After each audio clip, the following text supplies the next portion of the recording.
देखिए, आज की जो क्लास है वो है राजस्थान बोर्ड कक्षा 10 है और 18.1 है। और इसका क्वेश्चन नंबर 1 देखो यहाँ पे कि एक पासे को फेंकने पर 4 से बड़ा अंक आने की प्रायिकता ज्ञात कीजिए।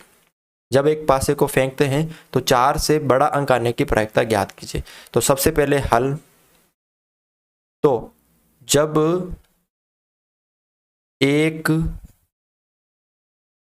पासे को फेंकते हैं तो संभव परिणाम, क्या क्या परिणाम आ सकते हैं? संभव परिणाम, तो देखो आप यहाँ पे 1 आ सकता है, 2 आ सकता है, 3 आ सकता है, 4 आ सकता है, 5 आ सकता है, 6 आ सकता है। इन 6 में से कोई आ सकता है, तो यानी संभव परिणामों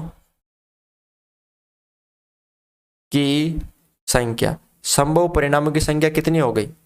टोटल 6 हो गई। अब 4 से बड़ा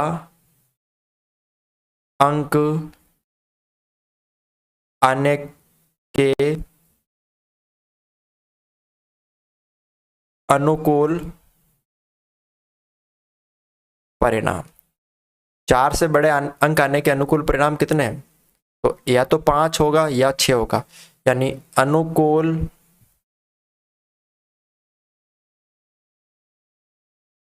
परिणामों की संख्या कितनी हो जाएगी? 2 हो जाएगी। तो अब आपको यहाँ पे क्या निकालनी है? प्रायिकता। तो प्रायिकता क्या हो जाएगी? अनुकूल परिणामों की संख्या वो 2 है बटा कुल संभावित परिणामों की संख्या 6 है, यानी 1/3 हो जाएगी। कितनी हो जाएगी? 1/3 हो जाएगी।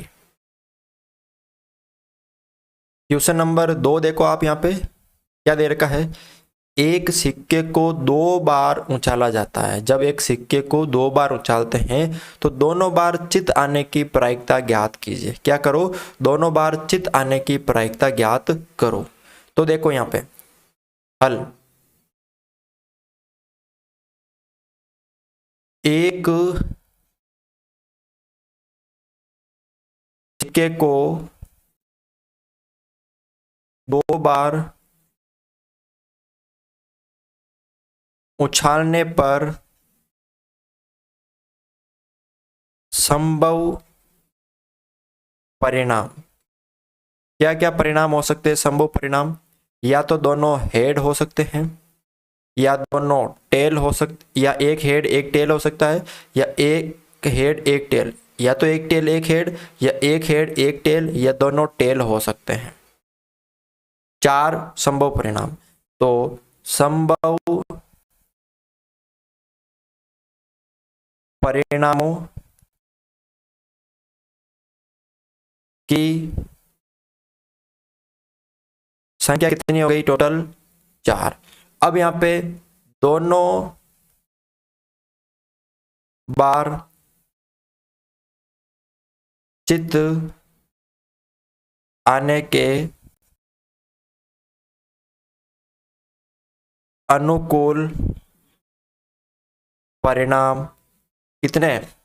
दोनों बार चित आने के, यानी दोनों बार हेड आने के। क्या बोल रहे हैं यहाँ पे? दोनों बार हेड, यानी एच एच एक बार ही है, दोनों बार हेड। तो अनुकूल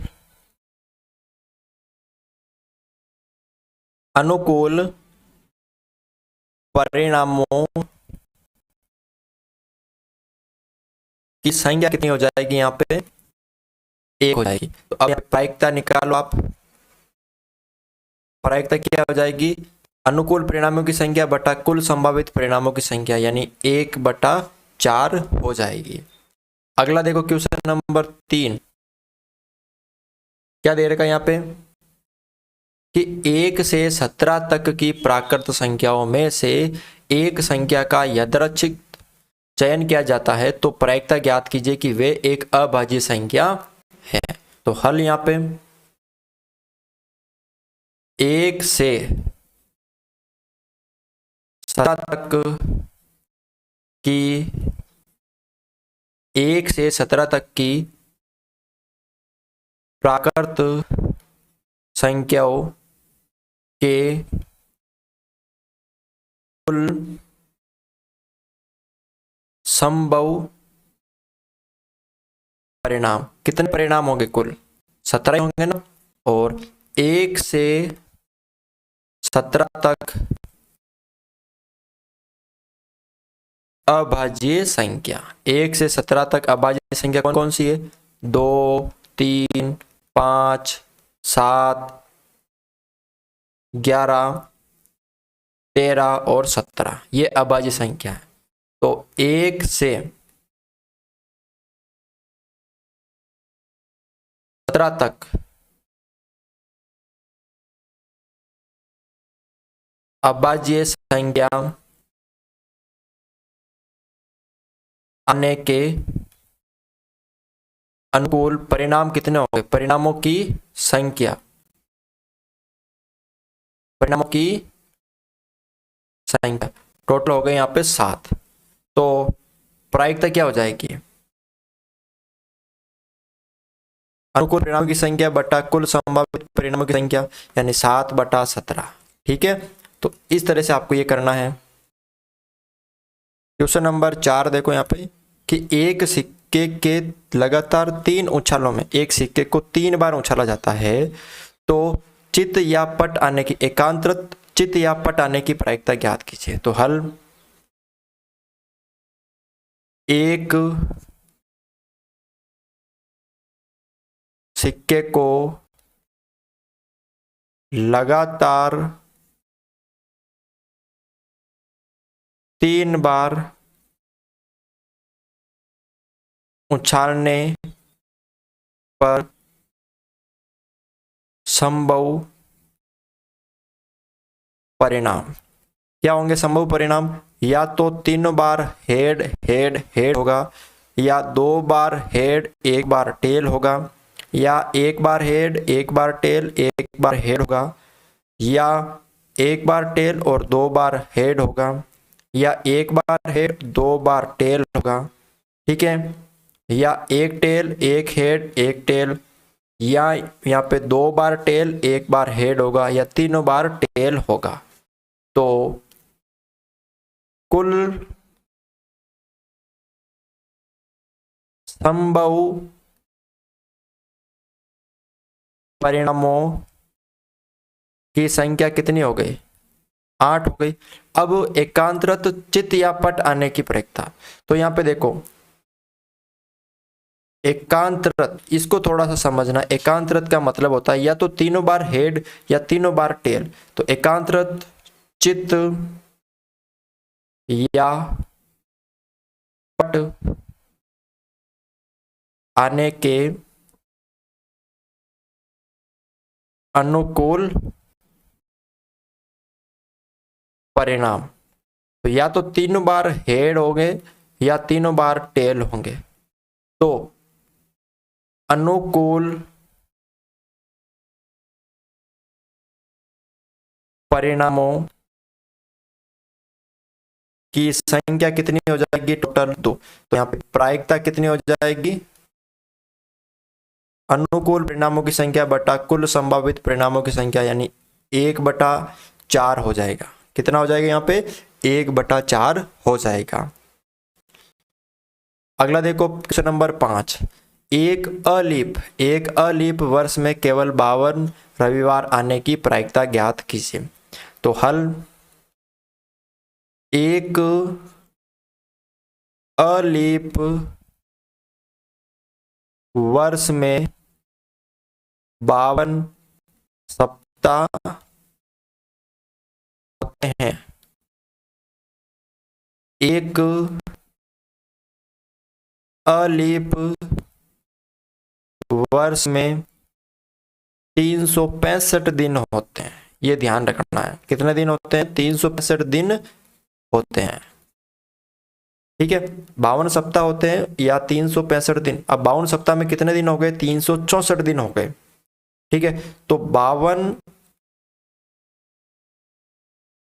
सप्ताह में 52 रविवार क्या होते हैं, 52 रविवार होंगे। अब 52 सप्ताह होंगे तो 52 रविवार होंगे। अब बचा कितना, एक दिन बचा, 364 दिन तो पूरे हो गए। अब एक दिन जो बचता है, एक दिन शेष बचता है, उसमें या तो रविवार हो सकता है, या सोमवार हो सकता है, या मंगलवार हो सकता है, या उसके अंदर बुधवार हो सकता है उस दिन, या उस दिन गुरुवार हो सकता है, या उस दिन शुक्रवार हो सकता है, या उस दिन शनिवार हो सकता है। ठीक है, इन 7 में से कोई भी एक दिन हो सकता है। तो कुल संभव परिणाम कितने हो गए, 7 हो गए, 7 में से एक हो सकता है।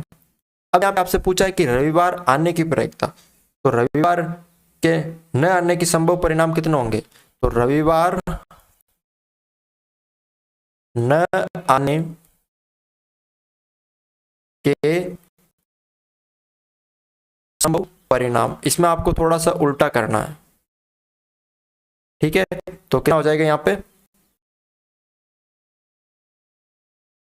6, क्योंकि 7 दिन मतलब 7 में से एक बार एक दिन रविवार आएगा, बाकी 6 दिन रविवार नहीं आएगा। तो यहाँ पे प्रायिकता क्या हो जाएगी, प्रायिकता 6/7 हो जाएगी। कितनी हो जाएगी, 6/7 हो जाएगी। अगले देखो क्वेश्चन नंबर 6, यदि पी ए यानी प्रायिकता, जिसकी प्रायिकता आती है, ठीक है, यानी घटना घटित होने की प्रायिकता को किससे प्रदर्शित करते हैं, पी ए से, तो वो है 0.65। तो ए नहीं है, यानी घटना घटित नहीं हो रही, यानी ए डैश निकालना है, तो उसको करने का सूत्र होता है 1 माइनस पी ए डैश। तो 1 माइनस पी ए कितना है 0.65, यानी 0.35 क्या आ जाएगा, ए के घटित होने की प्रायिकता, ए के घटित होने की नई प्रायिकता 0.35 क्या आ जाएगा, ए के घटित होने की नई प्रायिकता। ठीक है, तो इस तरह से आप इसको कर सकते हो। क्वेश्चन नंबर 7 देखो, यहाँ पे क्या दे रखा आपको कि 2 सिक्के को एक साथ एक बार उछालने पर अधिक से अधिक एक पट आने की प्रायिकता ज्ञात कीजिए। 2 सिक्के हैं, उनको एक बार उछालने पर, तो ध्यान से देखना है हल, 2 सिक्कों को उछालने पर संभव परिणाम क्या होंगे, यहाँ पे या तो दोनों हेड होंगे, या दोनों टेल होंगे, या एक हेड एक टेल, या एक टेल एक हेड, यही होंगे। तो संभव परिणामों की संख्या, तो कितने हो गए टोटल, 4। अब यहाँ पे देखो, अधिक से अधिक एक पट आने का अर्थ है कि हम यहाँ पे ये इससे कम यानी कोई पट नहीं आए तो इसके अनुकूल परिणाम है। तो कोई पट नहीं आए, अधिक से अधिक यानी कोई पट नहीं आए। ठीक है, तो देखो, तो इसका मतलब हो गया कि अधिक से अधिक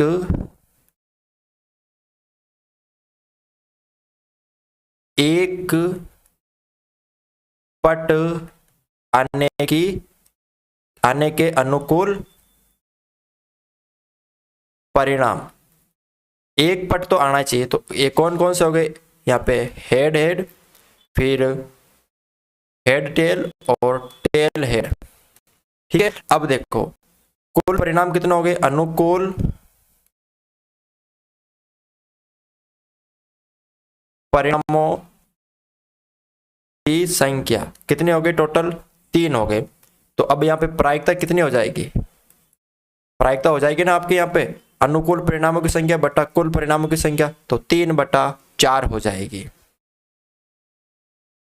ठीक है, तो इस तरह से आप ये क्वेश्चन सरल कर सकते हो। तो आज की क्लास में बस इतना ही था। अगर आपको ये वीडियो अच्छा लगा तो इस वीडियो को लाइक ज़रूर करें, चैनल पर नए हो तो चैनल को सब्सक्राइब ज़रूर करें।